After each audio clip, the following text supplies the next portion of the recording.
तोरी बोली मका जादू है, एवो तोरी नैना मका जादू है, एवो तोरी बोली मका जादू है, एवो तोरी नैना मका जादू है।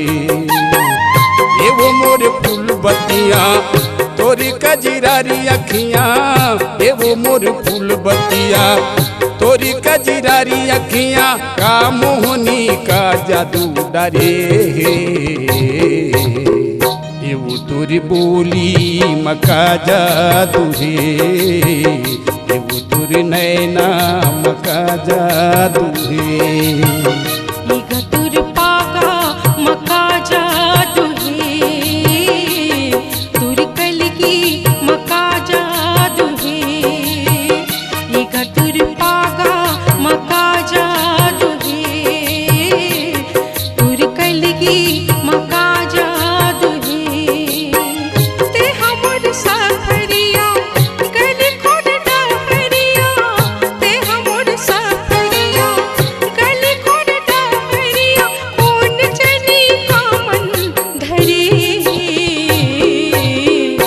जी तुर पागा मका जादू है, तुर कलगी मका जादू है।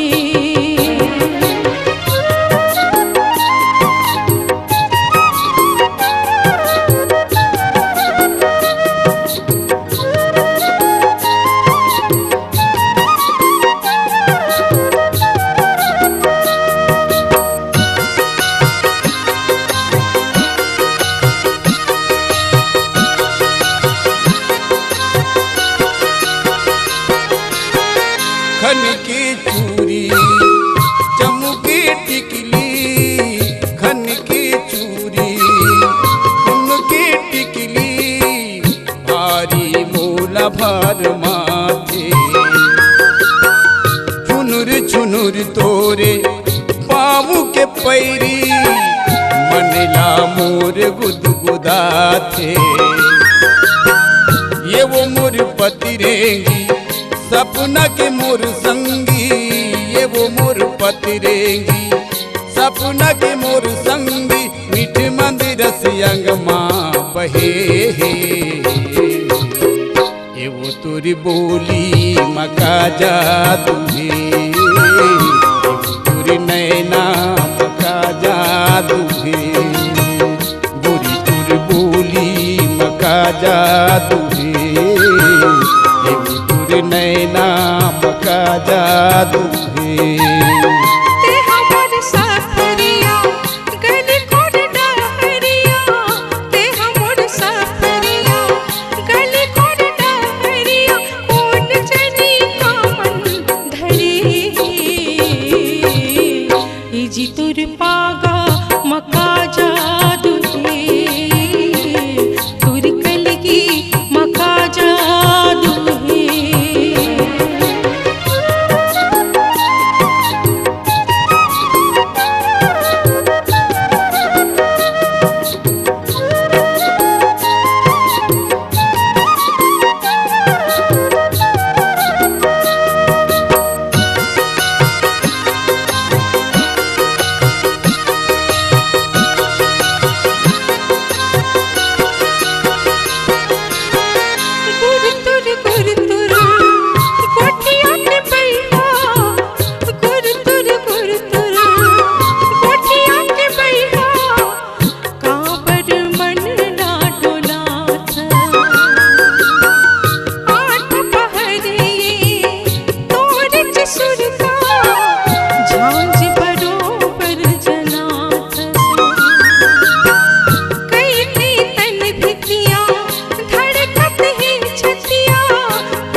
कजरारी अखियाँ ये वो मोर फूल बतिया, तोरी कजरारी अखियाँ का मोहनी का जादू डारे गे। इजी तुर पागा मका जादू है, तुर कलगी मका जादू है। गोरी तोरी बोली मका जादू है, ये वो तोरी नैना मका जादू है। इजी तुर पागा मका जादू है, गोरी तोरी बोली मका जादू है, ये जी तोरी बोली मका जादू है।